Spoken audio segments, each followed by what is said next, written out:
മറ്റൊരു പരാതി, കുട്ടികൾക്ക് അടക്കമില്ല, ഒതുക്കമില്ല, ഒരു വഖാറില്ല, ഒരു ബഹുമാനമില്ല, ഒരു ആദരവില്ല എന്നാണല്ലോ. പരിശുദ്ധ ഖുർആൻ പഠിപ്പിക്കൂ.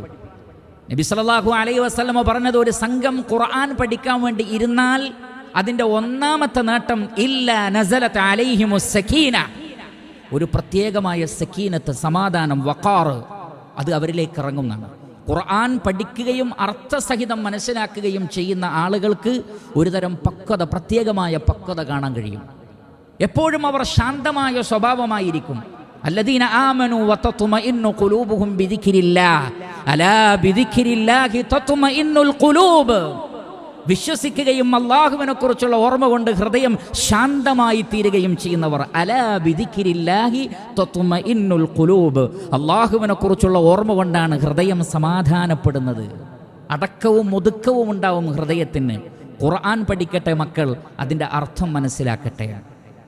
അവരിൽ നല്ല സ്വഭാവമില്ല, അവർക്ക് സംസ്കാരമില്ല, മോശമായ പെരുമാറ്റമാണ് അവർക്ക് എന്ന പരാതി നിങ്ങൾക്കുണ്ടോ? ഖുർആൻ പഠിപ്പിക്കൂ.